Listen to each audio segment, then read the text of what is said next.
Good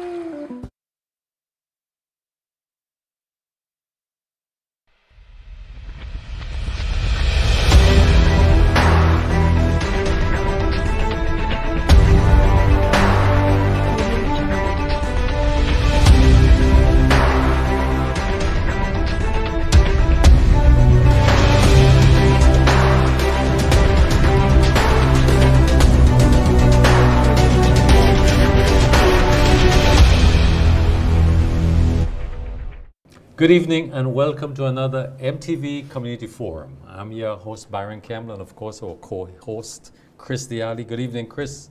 Good evening to you, Byron. Good evening to our listeners and viewers. A pleasure to be back here again and to chat.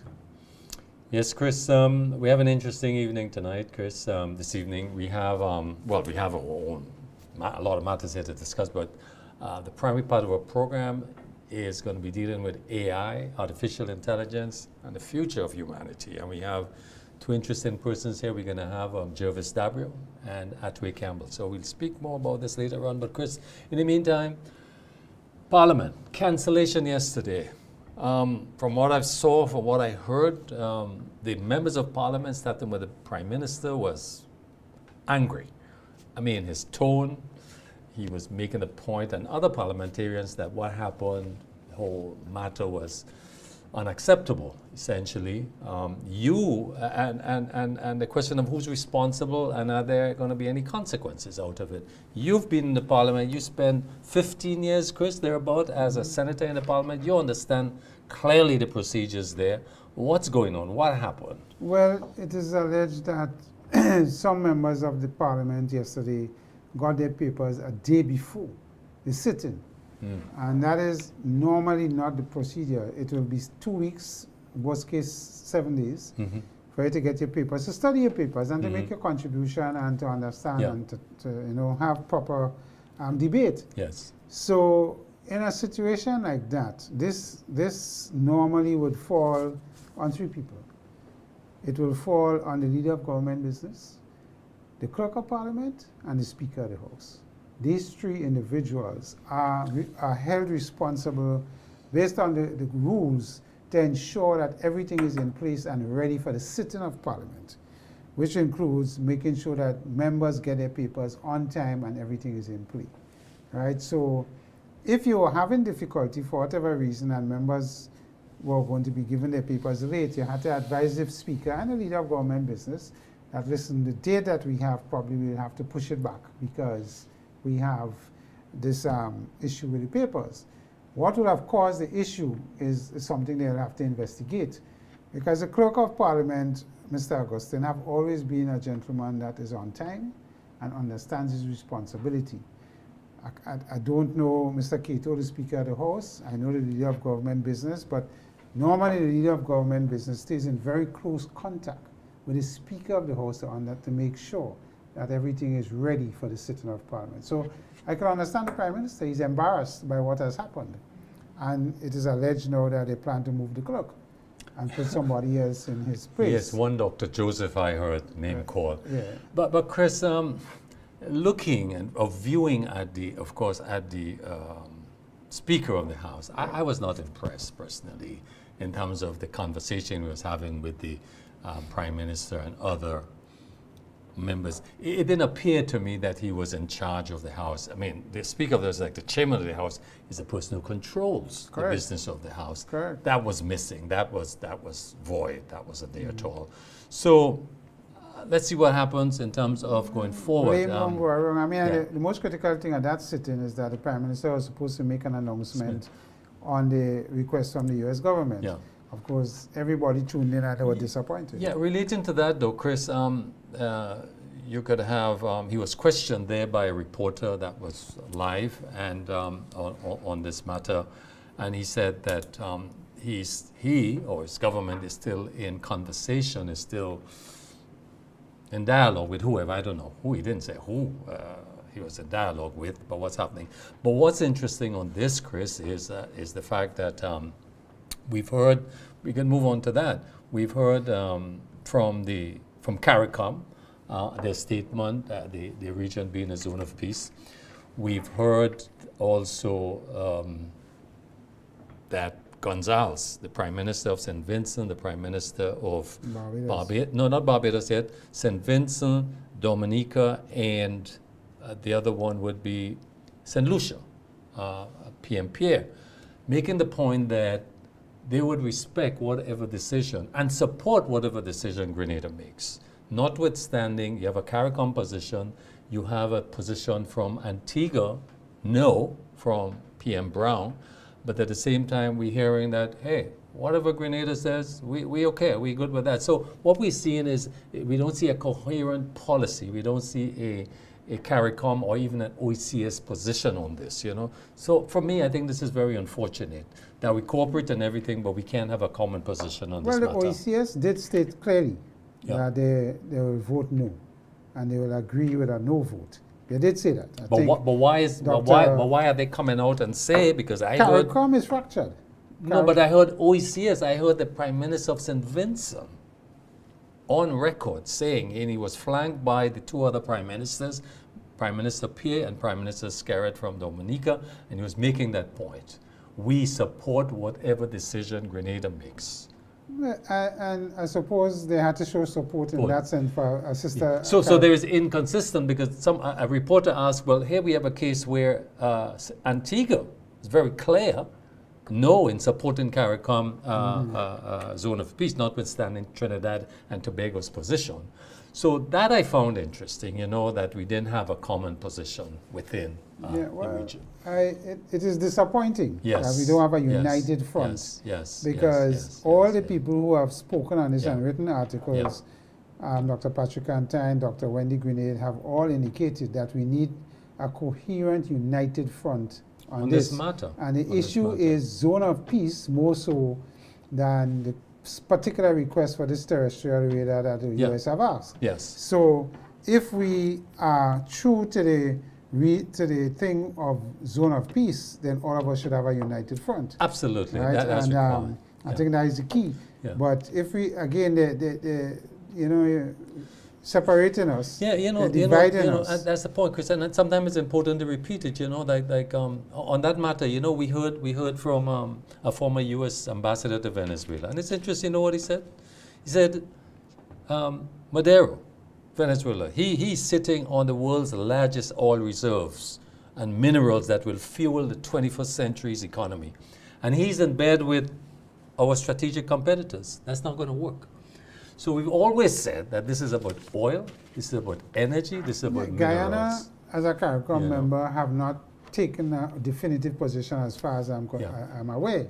But Guyana, of course, would like to see Venezuela, you know, obliterated to some degree, if that is the right word, because of the confrontation they have in the Essequibo region. So Guyana would not go against the U.S. looking to have regime change in Venezuela. But they're still asking for a zone of peace. Yes, because zone of peace is not just, it's the whole area. The whole area, And we have always pushed that as a philosophy of the CARICOM and the southern area. And when you see the build-up, the largest American carrier, aircraft carrier is now in the it's holding 90. It's carrying as much as 90 bombers, airplanes. And with the carrier comes an armada of ships, And they have these amphibious, warships. that's how you call it, landers. You know, so it's all prepared. It's all. That in a sense says that something is going to happen eminently either with Venezuela and Colombia. It's regime change, or whatever is going to go on. So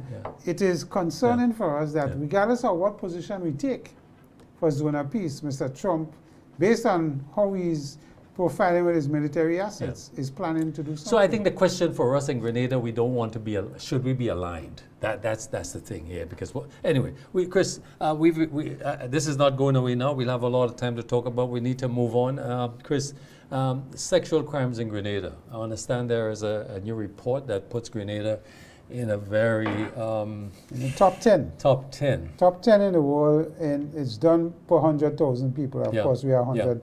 And ourselves and St. Kitts are on that top 10 list. And that is really disheartening for us as a small nation to have that. But we know that has been going on a while. When you look at the cases in the High Court, and the majority of them features around abuse, sexual abuse, and other things. It is disheartening, and it really means that we have a problem in the country.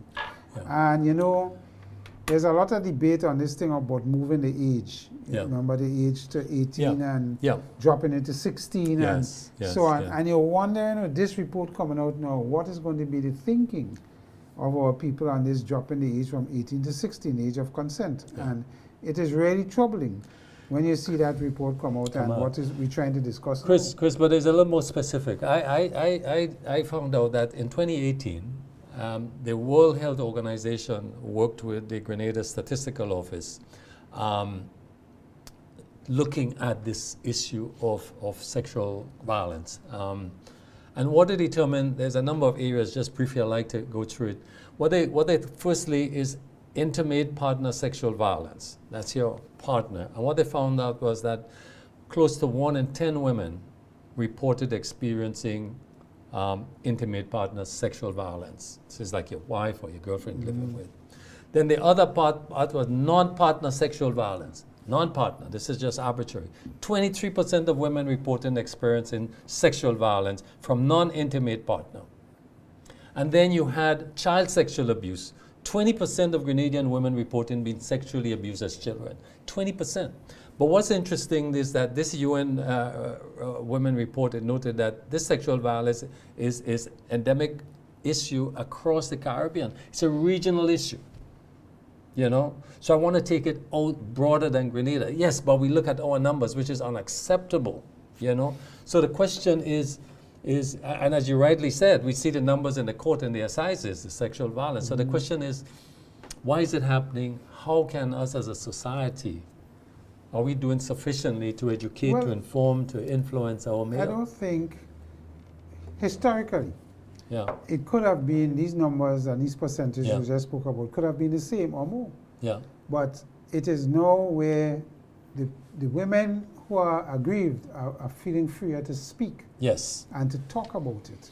So it is looking really horrendous now because it's coming out and there's not like they're taking it and hiding anymore. yes, And Yeah. especially among our young girls and so on. So it is open there. The law gives them certain level of protection. In other words, if you go to a doctor and your doctor examines you as a female and notice that there's signs of sexual abuse, whatever it is, the doctor has a responsibility under the law to report it.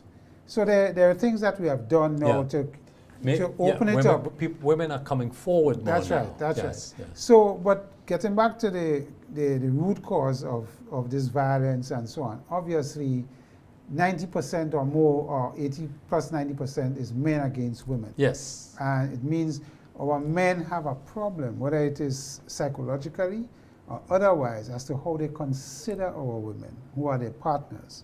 And if they're taken as a tool, then you will treat them that way.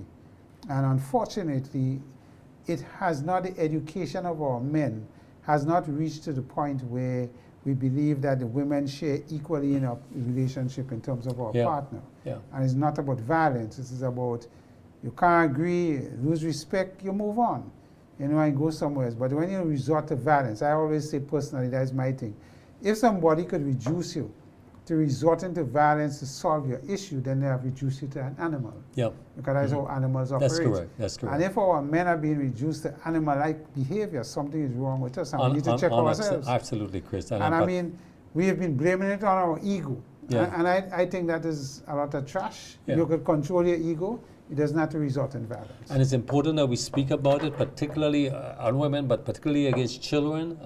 It's unacceptable. The crimes need to, the penalties need to be appropriate, and the rehabilitation, the education, the information of our men. But I also want to is say one important. final thing on it. You know, we as a community, churches, Yeah. police, the Yeah. community, Yeah. have to speak and take Yeah. hard lines. So if Yeah. I have a friend that is abusing his wife, I Yeah. don't want him to be my friend. Yeah, I don't want to be in the shop with him and offer him a drink, and I don't want a drink from him because I've drawn the line. exactly. I'm not supporting that behavior. And we as a community have to take those questions. The men who we know doing it, we just have to, you know, don't have Unacceptable. nothing to deal with them and I let them agree. know the behavior is unacceptable. Unacceptable. Yeah. Chris, update on Calavini with the illegal dumping there. Any development? It's not cleared out. No, you know, Byron, Yeah. I am disappointed. Here we Yeah. reported last week Yeah. on this thing. We put up pictures. We have a new organization called Physical Planning Authority. Yeah. And they came on with a new board promising that they will be on top of issues, whether it's illegal garage, illegal dumping, people selling food on the side of the road without Yeah. proper licensing and so on. And here we have a PPA that is doing nothing, in my view, on areas. You're seeing more and more people vending and you're not sure if they have a license. And when PPA go to do certain things, I don't know what's happening, if they're doing anything. And here you have this illegal dumping on the side of the road. They didn't even put up a sign to say, this is illegal, and make moves to clear it out and so on, because if Grenadians don't have a number of the trucks that do it, we can't get the trucks to go back. That's right. You know, and this is some of the things that we need to. So what is PPA doing? What are they doing? You form a new statutory organization. I'm told that they have employed a lot of young people. What are they doing? If you cannot... We're not seeing the results. No. Chris, I see the bushing has started, programs around the island, which is good. But Chris, we ran out of time. Our guests are waiting. There's some other things we could talk about, but I think we can do it next week. Projects, we want to talk a bit about projects, their status, but we have to go on, Chris. I know, but we need to say something about the Jamaica situation. Yeah, the Jamaican. Yes, Chris, of course, finally. Wow, this is catastrophic. This is bad, Chris. One thing though, I compliment our government for bringing home, chartering the plane and bringing home the students, because that you don't want that problem there. So I think this was foresight, because I think the St. Lucians are complaining they're still in Jamaica. So kudos to our government for taking this action. Excellent. But I think we had to begin thinking now about, of course, the way this hurricane developed. Clearly, there's climate change here. Of course, the United States is saying that's a hoax. I don't know how they see this a hoax. This is factual. It's happening. But I think we had to think about what support Cuba, the Bahamas, Haiti, problems there, what support we can give in small ways, you know. I'm sure we'll be hearing more about that soon. Yeah, when you look at the initial pictures coming out and what Prime Minister have said, you know, it is devastating. There are whole communities that when you see homeless, the flooding, the water, roads have been in a lot of trouble. Yeah. So Jamaica is going to be facing a tough next few months. And, you know, let's talk about tarpaulin cities. They're going to have a lot of time. They're going to need a lot of assistance and a lot of aid to come and to reconstruct and to prepare their people, because no electricity, very little communication. 70% of the country is out. Right. Very little communication. You have issues with insects and mosquitoes. Yeah, it's a lot of problems. Well, we had Ivan. We have a pretty good idea of where it's going. You know, it's going to be difficult because a lot of the industries may have gotten affected. And we import a lot of food processed food from Jamaica. Yeah, and agriculture. And agriculture. Yeah. I mean, they're normally very big in you know, soil production and this and that, and coffee. Yeah. Blue Mountain Jamaica coffee. So they have a tough next couple of years to revive and to do. And the only thing we could do is pray for them and to, you know, express sympathy for the dead. We hear there is 7 already. Yeah. And then we have the other islands. We have Haiti, we have Cuba. We have the Bahamas that's coming, and so on. And so, you know, it's a storm that is creating real havoc for a number of countries. It's a new, and there's more of that coming, Chris. Yeah, I mean, first time we hear the hurricane hunters couldn't go into a storm, you know, because of the turbulence was so significant. Viewers, we'll be back. Stay with us. We'll be back with our guests. As we're saying, we will be talking about artificial intelligence, its future, humanity, where we stand, and so stay with us. We'll be right back.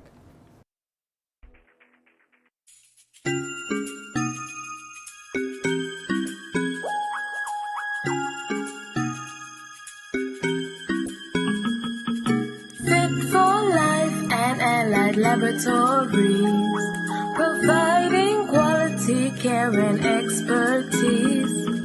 Fit for life and allied laboratories. See our in-house doctors and our pharmacies. Get expert care and quality tests. When it comes to your health, you deserve the best. Fit laboratories. We're taking care of Grenada.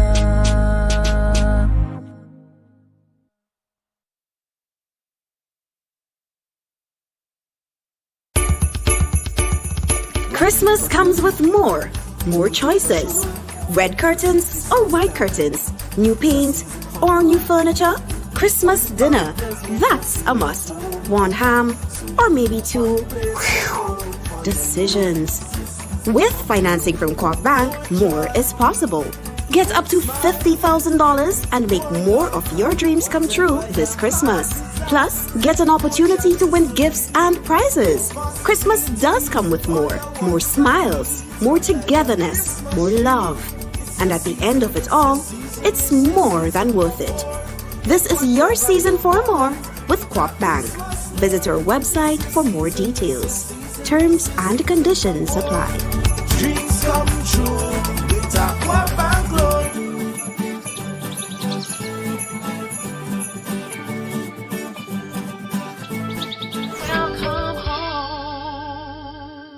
This is the moment. Our girls, our game, our victory. On Saturday, November 29th, all roads lead to the Hatuey James Athletic Stadium as our senior women's national team take on Costa Rica in the CONCACAF Women's Qualifiers. Come out and support our girls. It's our legacy, our pride, and our chance to move one step closer to the CONCACAF Women's Championships. Our girls have not lost a match at home in our previous CONCACAF qualifier, but to stay unbeaten, they need you. The drums, the horns, the flags, the full power of the 12th man. Get your tickets now. $20 for adults, $10 for students, children under 10 free. Get yours at the GFA office, Chucky's Bar, Heather's Boutique, or Grenadian Optical in St. George's and Spiceland Mall. Adult tickets are also available online at gotofed.com. Grenada versus Costa Rica. Be loud. Be proud. When together, I could be the only one jumping up in the stadium. Get ready, Grenada. The Grenadian General Insurance Half Marathon and 10K Road Race is on. Sunday, November 16th. The Half Marathon kicks off at Corinth Junction, St. David's, and the 10K from Wyman's House, Woodlands, with both culminating at the Hatuey James Athletic Stadium. Monetary prizes await the top 10 finishers in the Half Marathon and the top 5 in the 10K, the oldest finisher, and even the school, club, or organization with the most participants. Transportation will be provided. The 10K race is open to all under 15 years. Join us as Grenadian General Insurance celebrates 35 years, protecting what matters and powering our champions.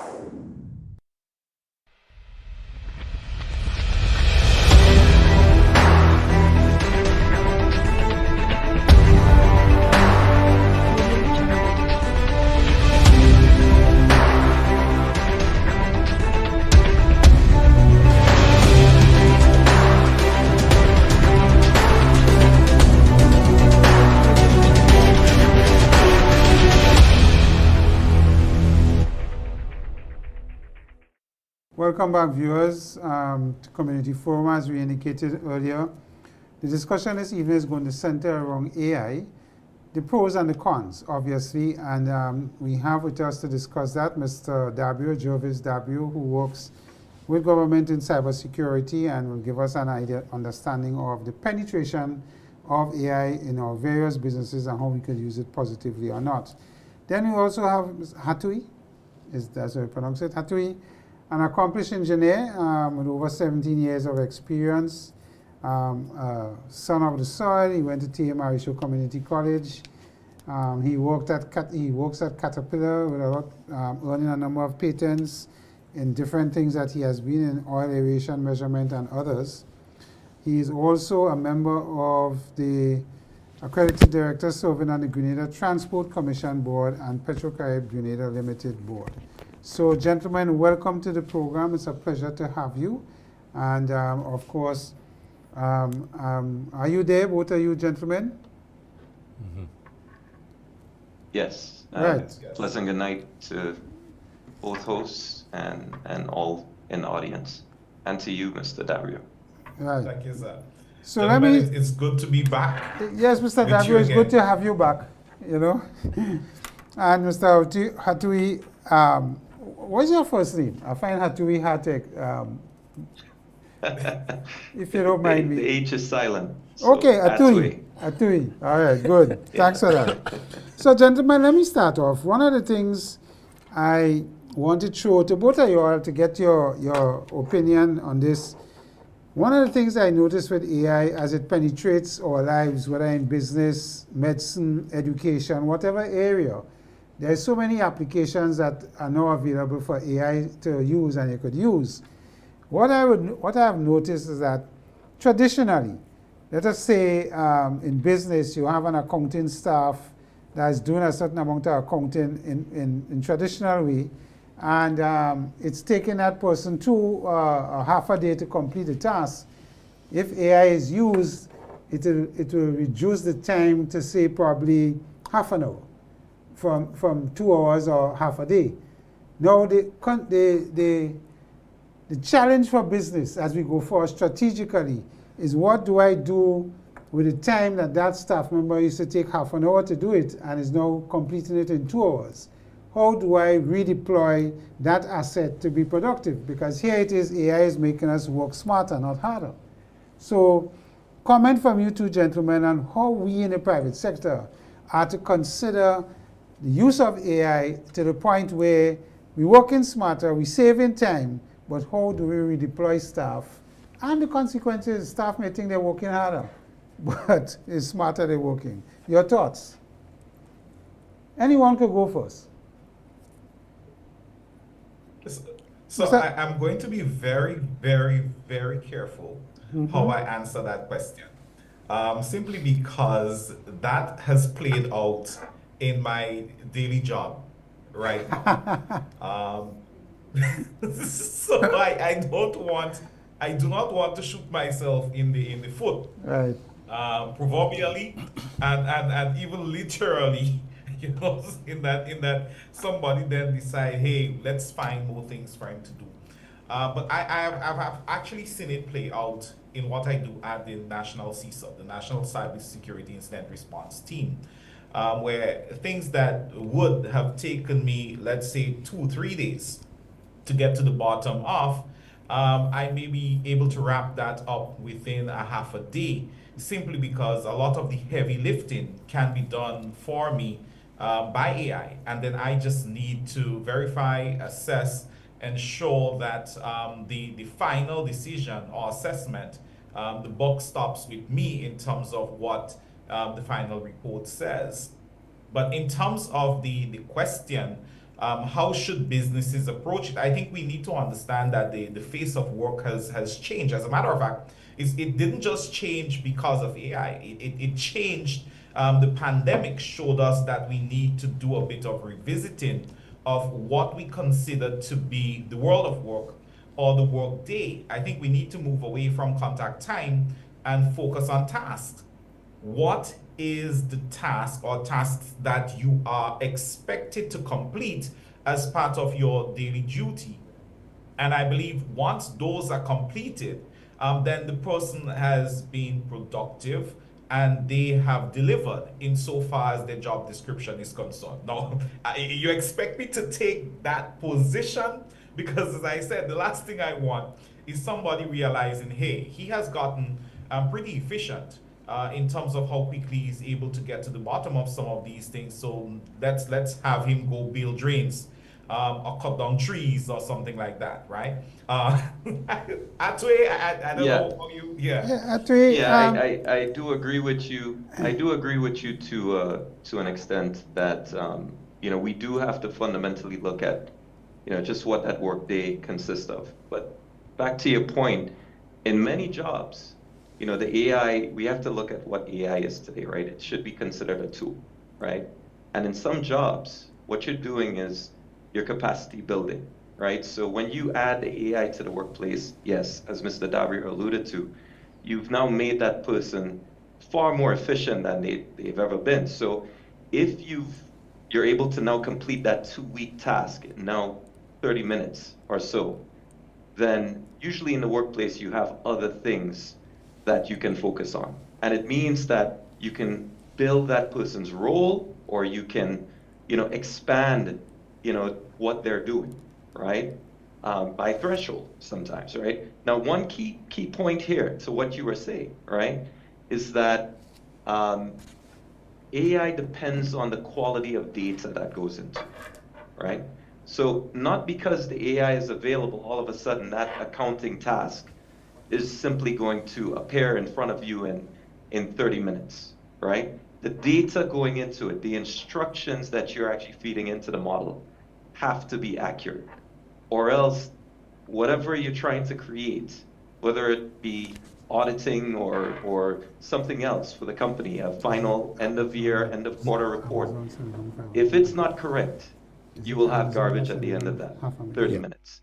So use it as an opportunity to answer your point. I would say use this as an opportunity to train the staff, but also build on capacity. It means that now your company has the potential to take on more business, more clients. You can turn over things far easier now, far more efficiently, and that person can build their knowledge and expand within their role within your company. So, Mr. Hatuey, let me take you up on that, because you have worked in an environment like Caterpillar, a huge business internationally. And one of the challenges, you know, we like to deal in the workplace, talk about specialization, whether it be in accounting or in manufacturing and operations. With AI, it is going to, if you're finishing a task that will take 2 weeks in half an hour, then I need to get you to work in other aspects of the business. In other words, do I cross-train you in other areas so that the business, as you talk about capacity, becomes more efficient? We have just told, I think it's today, that Amazon is sending home 500,000 people. Well, they plan to do this over a period of through time. automation, robotics, and of course, use of AI through the robotic system. So is it also going to challenge us for jobs? Or is it that we need to get ourselves relevant so that we don't lose our jobs?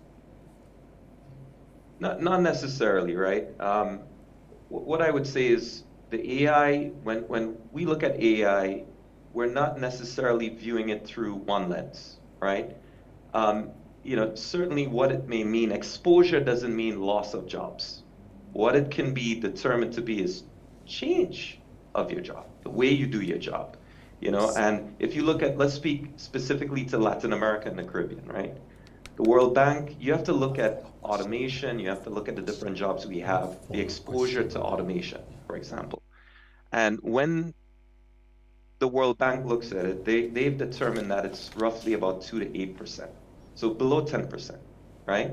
That could face automation. But within that 2 to 8%, they're saying that this is not a number, and this number doesn't necessarily mean that all these people are going to lose their jobs. It means that those jobs can be reconfigured in the way they do it.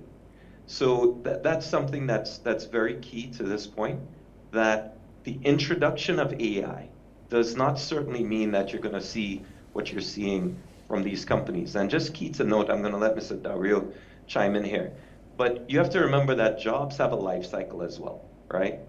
And with software engineering, let's focus on software engineering, for example, right? You have to remember that software engineering is sort of at that plateau where they have trained these models, and models have started now training themselves in many ways, right? And what that means is that as these tech companies scale up, right, as they were doing for that aspect of the business, they've now reached that stage where they've accomplished that mission, and some of these models can now train themselves. So in those cases, yes, you have to reduce that staff because there's only so many people you can push into these other areas, right? In Grenada, in the region, I don't believe you will see that type of job wipeout, so to speak, because of the level of automation, the level of exposure that we have. But I'll let Mr. Dabreo speak on it as well. Yeah, I agree that it's not all doom and gloom, but it is also important to realize that with all major technological breakthroughs, some jobs have been lost, right? You look at what happened when the telephone moved from the manual switching to it being digital. Many of the people working at on those switchboards, they had to either upskill or find something else to do. The assembly line changed how things were manufactured as well. So the reality is some jobs are going away. But as you pointed out, it is important for us to see how we can leverage it within our space, right? You as someone working in this specific field, how can you leverage it to, one, make yourself more efficient, but to also add another dimension to what you're able to do and how the business is able to function. You think about 15 years ago, who was or what was a YouTuber, right? Because I don't think we even thought that it was going to be a person. A TikToker, that wasn't something 10 years ago. And now you have people who work within those spaces making millions of dollars. Content creators, even that has been redefined based on where we are right now. And I think it's important for us to at least know what is happening and understand that when we spoke many years ago about lifelong learning, I came from education, and this is something we've spoken about for maybe well over 10, 15 years. But it's now we're seeing the importance of the concept of lifelong learning and not being stagnant. Oh, this is what I started doing. This is how I've always done it. Jobs and this for is life. how I'm going to continue to do it. There's no Job longer for jobs for life. Life. Yeah. That has changed. Yeah. I mean, even and I remember speaking on that a couple of years ago, saying that even the unions need to now look at what work is, the gig economy, and what that means. We have a generation now who are not as dedicated to a particular job for 15, 20, 30 years. That's right? right. The mentality has shifted. Yeah. So I believe that it's about pivoting, it's about leverage. Yeah, but we can't be too optimistic. Okay, Brother Dabreo, I hear you, but I mean, I'm looking at some report, for example, Goldman Sachs warns that 300 million people, jobs worldwide, could be affected by AI. So the question is, should Caribbean workers, I'm talking about teachers, clerks, even lawyers, be worried? I mean, what role would human skills play in an economy that we know are increasingly governed by algorithms, automation, and artificial intelligence? I mean, that's just the reality of it. And so are we going deep enough into this? How do we prepare ourselves? That's the question for what's to come. Well, I mean, interesting to the Goldman Sachs report is they did not even think to offer a number in terms of the jobs that are going to be created. We know, yes, prompt engineer, that is something that did not exist 5 years ago. You could now be certified as a prompt engineer. And there are many other areas that have opened up within the AI field.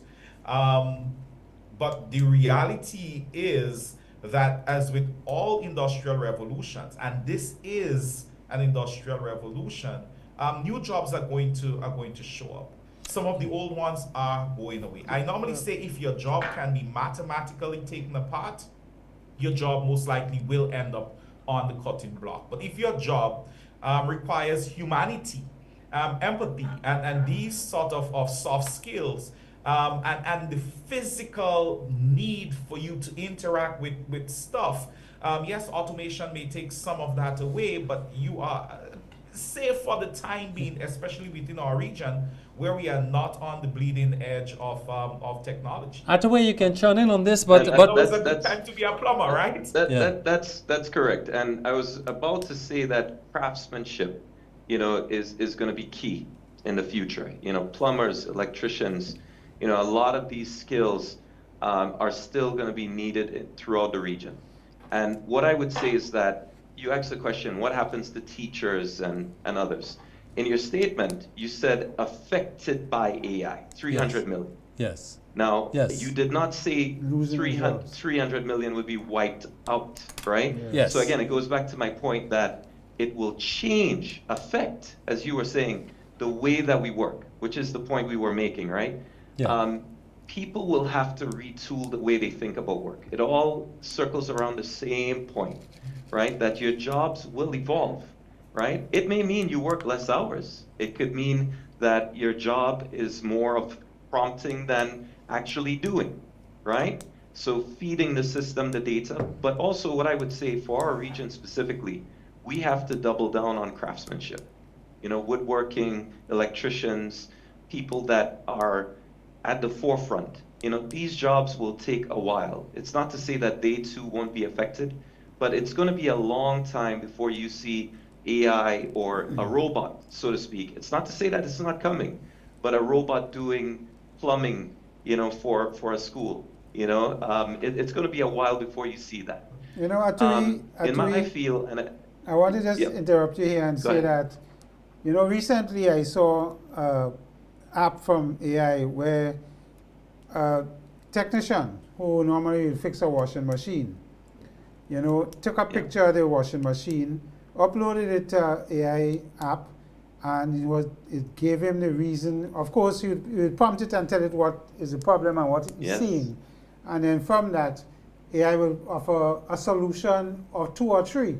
The question here is that I hear you, but I believe our people need to rethink how they are going to be training and open their minds to looking at different modes of training. So, for example, in China, we know children at kindergarten level are being exposed to AI and its power and prompt Yes. engineering, how you do it, how you use it effectively, and so on. Is that something we need to consider in our region? Because our size, we need efficiency and capacity Yes. far more than anywhere else. So is that something we should push? from Chris, an I just want to education add here. I standpoint? just want to Mission- add here. mission. I just want to add here, Hatuey, some data in that UNESCO indicated that 60% of schools are unprepared for AI. So take that into consideration also. Your answer. So to answer Chris first, I would say that mission critical in response to what you're saying. Every kid should have at least some level of exposure to a chat client, like ChatGPT or Copilot or any of those that are available, right? They are free. In fact, I think if we go a level deeper, I think Grenada right now has probably about 70% of the population has access to internet, even if not at home, in the workplace, at school. So when you think about that, we have enough of the infrastructure to reach quite a vast array of our population. But it requires actual policy. It requires a steady push in order to allow kids of a very young age to understand. I'm not saying that a kid needs to spend 8 hours with AI, right? But at least understanding the concept and understanding how it can be useful. My kids, for example, I have 2 daughters, and my kids call ChatGPT the live voice client, talks like a human. They call her Auntie G, right? And I let them spend 20 minutes just toying around asking questions kids would ask just to see. And the interaction would blow you away. Here is a 3-year-old talking to a voice client that is fully intelligent, that can answer anything better than any teacher on the planet, right? Because of the vast resources it has access to. So I'm saying this, that this would only help, you know, Grenadians and the future Grenadians on the way to embrace what the world will eventually be like, right? And you know, the UNESCO report certainly, it's factual, right? This is something we have to adapt to. This way of life, it plays a part in almost everything you see today. AI is in your phone right now. But You know, the way it processes data. Go ahead. Hatuey, let Go me ahead. just interrupt you here. But Dabreo, I want to take you on a different angle of AI. When we introduced the internet, you know, we thought it was one of the greatest things that we did in civilization in terms of communication and speed, but we developed a dark side. And the dark side of the internet poses a lot of problems. Here we come into the AI. We think it's a great disruptor, and it will cause a lot of changes, positive and negative. Are we going to see a dark side to AI in the sense that the technology avatars we are mimicking people's voices, their pictures, and so on. How significant is that going to be for us in a region like ours where we have limited resources to deal with the challenges that's going to come through AI apart from the positive side? Well, you ask, are we suggesting that it is coming? We have seen the dark side of it already. Yes. It was just a matter of months after ChatGPT was released. Fraud GPT showed up accessible to any of the malicious actors out there who wanted to be able to, you know, find vulnerabilities, exploit them, what have you. I think it was sometime last year, towards the middle of last year, at the National CSIRT, we were looking into an incident. And while we're actively investigating, we see how the bad actor was able to, at scale, create multiple fake pages. So we're dealing with one, and while we're still working on one, you have about 10 different ones, different domains showing up. Phishing, it is a lot more believable now.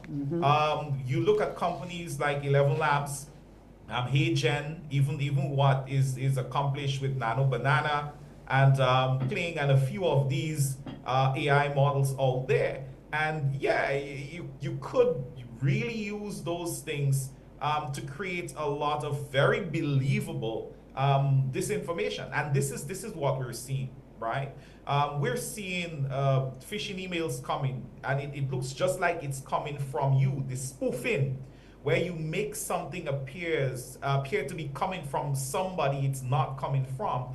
They're a lot more believable now. They're harder for the untrained eye to pick up. But That's the reality of it. But again, we can't blame the tool, right? No. A cutlass is a tool that I need as a farmer. But in the hand of a misguided person, it's a weapon sharpened in their waist going to a birthday party. And you see, but Dabreo, the issue for me here is that as we get more entrenched with AI and we try to reap the benefits, I mean, I think AI is going to revolutionize the medical field because of the power it has to do diagnostics that we wouldn't have where 2, 5, 10 doctors sit and the time it will take them. AI is going to do that in seconds or minutes.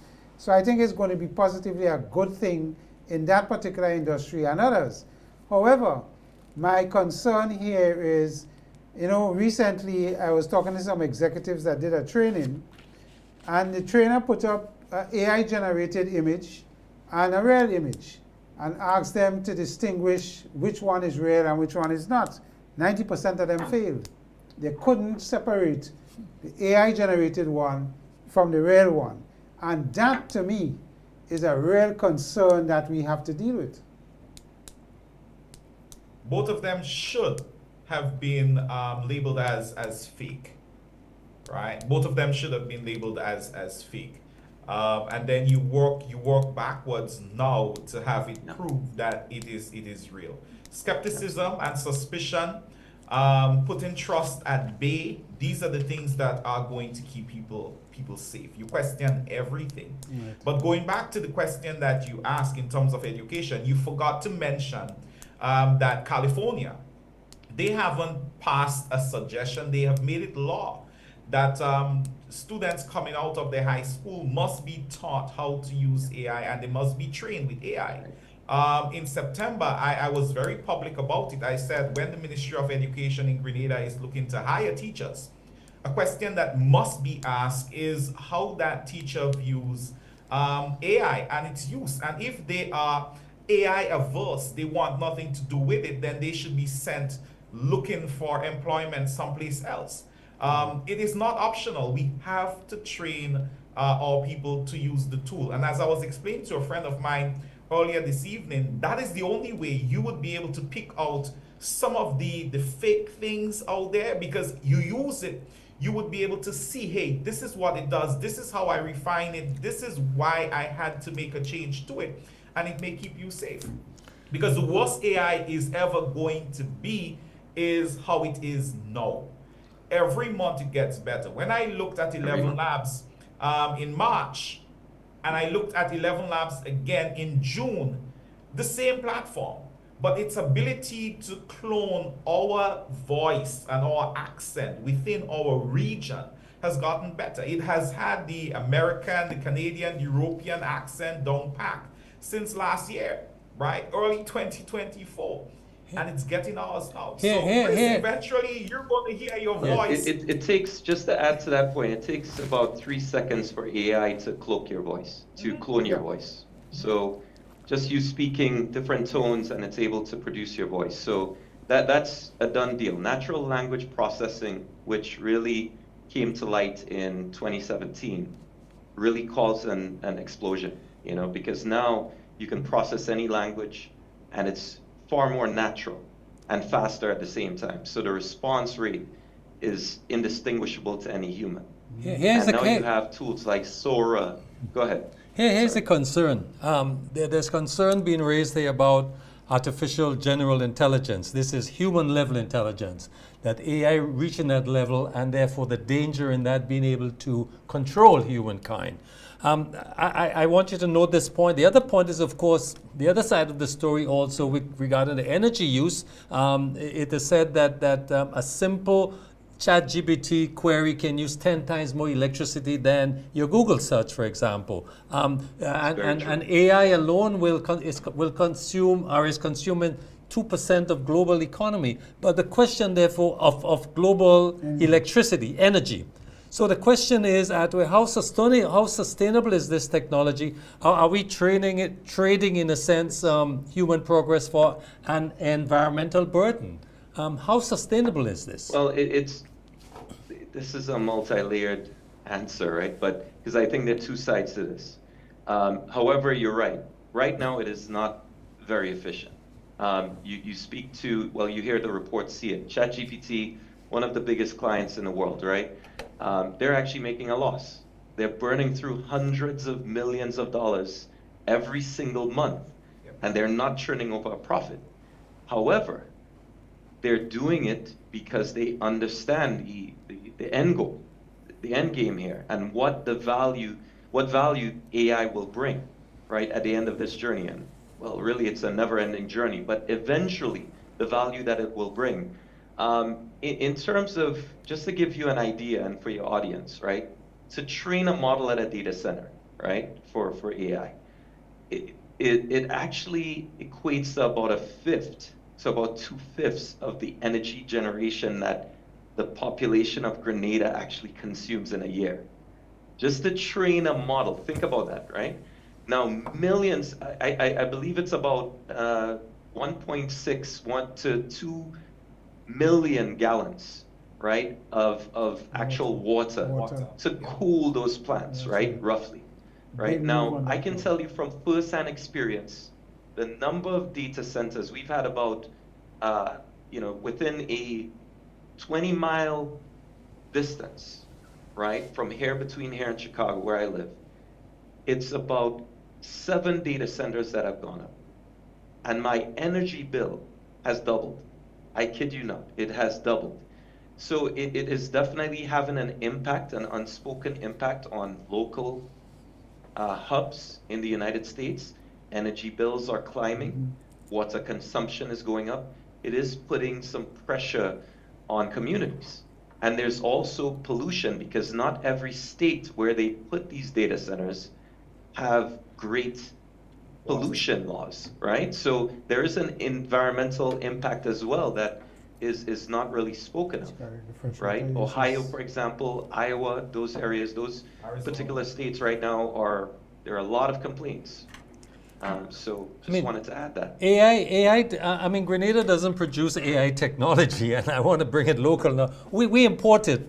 So are we at risk of becoming just digital consumers while others own the algorithms and the data? Where are we on this? What's the possibilities here?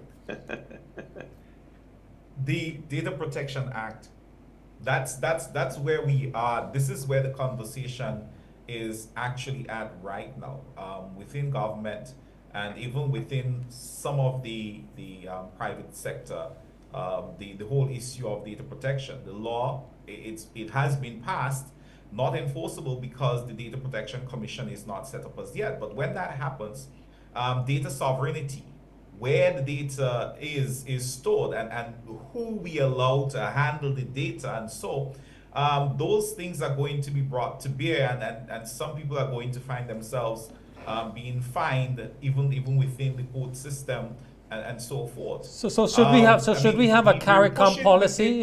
Should we have a CARICOM or OECS push for Absolutely. some regional AI policy, something to protect our data, language, and even local culture?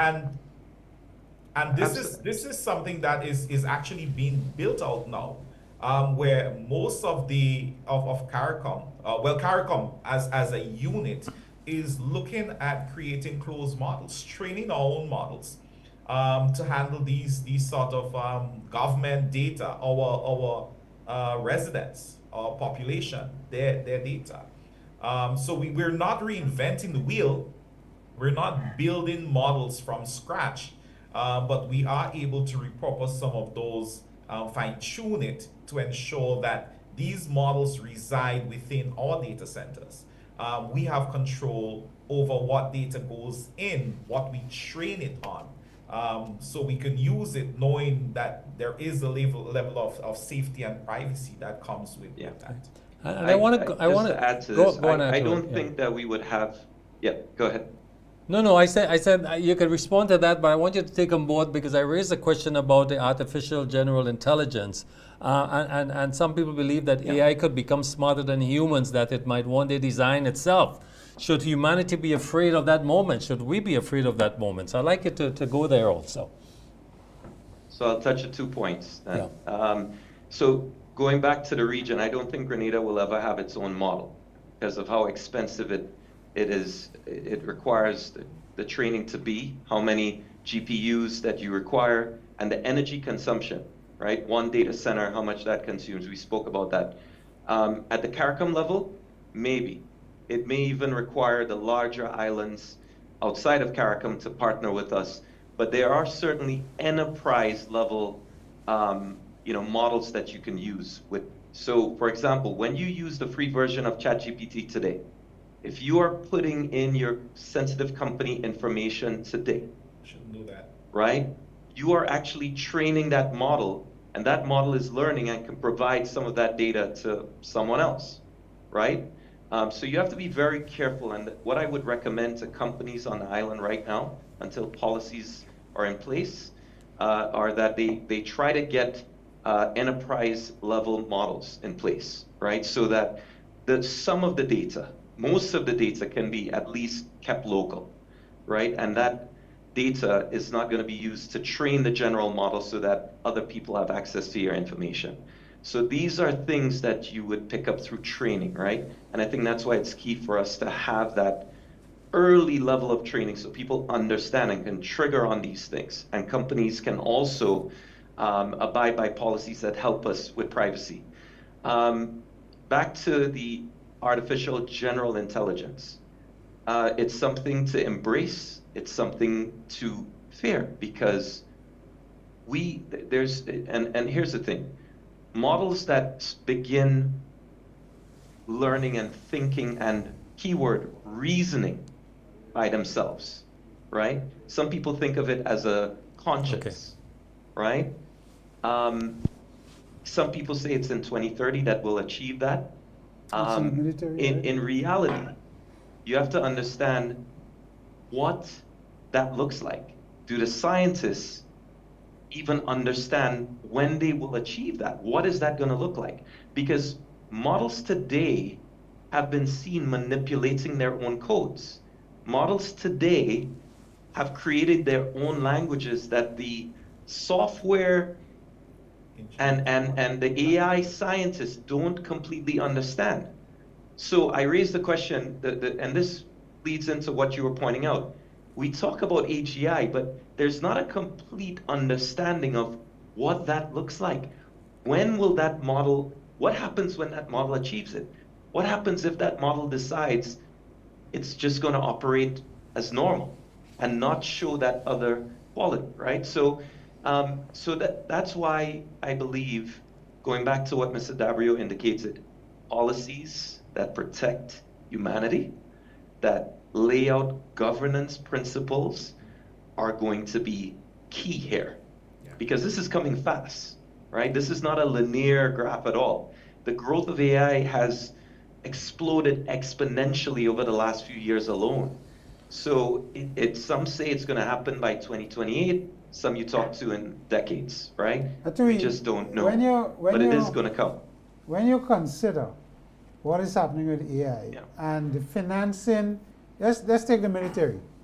The military will be way advanced in the use of AI in different aspects of military operations.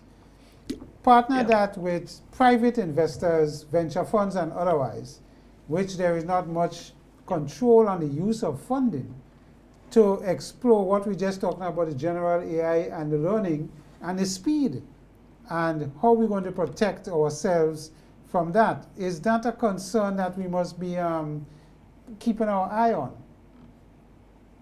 Yeah, it's unfortunate here, and I don't tend to lean towards the gloom and doom, but it's unfortunate, but I will tell you now that the military side of AI is at a level right now where it's advanced enough where drones are selecting their targets by themselves, right? Or the model is selecting targets by itself, right? Ships are compensating in direction by themselves, right? The underlying technology. And the thing about it is that whether you're talking about NSA, CIA, whatever it is, right? There's naturally less transparency, right? If you remember Edward Snowden, and I'm sure Mr. Dabreo can tell us all the stories there, but remember he told us that they were casting a wide net, and it's almost like the equivalent of recording the entire internet as it happens. And then they have tools that can go through every aspect of the internet and look for certain things that they wanted to look for, so that they could pinpoint terrorism or crimes or target people who they may want to target, right? So the technology is already there. I hate to say it. And, what we have to do, again, is really focus on the laws, the policies that will ensure we protect the people. And transparency is going to be huge moving forward. And it's going to be a game of catch-up, unfortunately. Brother Dabreo, you want to chime in on that? Because I'd love to get, with your level of experience, your feelings on that. Because I just came out from a TVET program last week where we were talking a lot about the use of skill training to partner with the academic training, so that when we use AI, as we're going to be using it more and more from schools and children, that we need to understand that there must be a balance. That, in its sense, and of course, on the topic of how do we give ourselves some level of protection, and hope that as we move forward, small societies like ours could benefit more than face the trauma of the dark side. So quite a bit of work, as a matter of fact, internationally has gone into creating these guidelines that seek to ensure that when we get to AGI, that we get there with some level of safeguard that protects us, right? That is not going to stop bad actors from manipulating system to their own ends, right? That is not going to stop the military from having systems that can identify who it needs to take out and take them out and so forth. I think the unfortunate thing is, before we got to this place where we are now, we had iRobot, we had Terminators, we had all these movies, we had the Matrix and so on. And the sad thing is, all these movies presented an existential threat to human beings. Yeah. We haven't looked at what the Netherlands, for example, have been able to accomplish in agriculture, as just using the technology, using automation, using AI, without having the luxury of fertile soil that we have, and even the land space that some other countries have. What we see through those films are humanoid robots taking out humanity. No, I'm not going to downplay the fact that, you know, these machines, when they're able to think and feel, or they're sentient, that's the term that is used, that they may pose some problem. I mean, Gentlemen, year, sorry Hatuey mentioned- sorry to interrupt you, but we out of time. I want to give you guys 30 seconds to give me your closing comments on this critical issue. What we should pay attention to, focus. We will take Hatuey first. Yeah, I want to tell Grenadians that really and truly AI is the future. It's here already, and we should embrace it.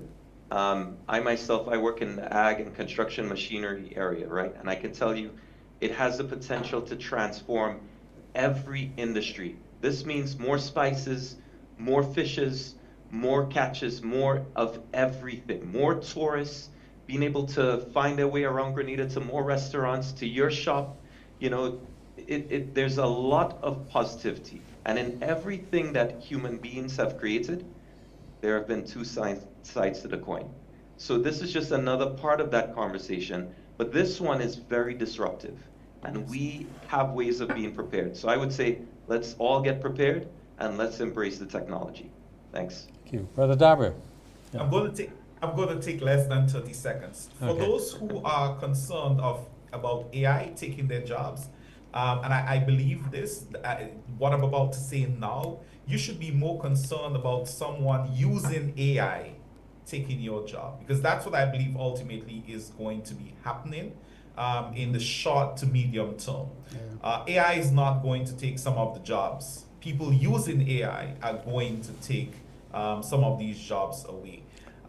We stand at a point right now where you either use it or you're going to be obsolete, right? Tonight, They say change is not mandatory, but if you want to survive, you're going to have to adapt. You have to change.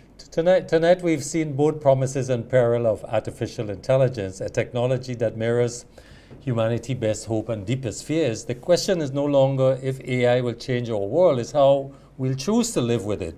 So we want to thank our guests, Hatuey Campbell and Jervis Dabreo, and to all of you joining us tonight, MTV Community Forum. Chris, any closing comments? No, I think the gentleman gave us a broad understanding, and where it's at, it's going to be the disruptor going forward for the next couple of years, how much years. And I agree with Mr. Dabreo. It's not going to be you're losing your job, you're going to be losing it to somebody who's familiar with the technology and how to use it. So you really have to change. Thank you, viewers. We'll see you next week, same time, same place. Have a good evening. Bye-bye.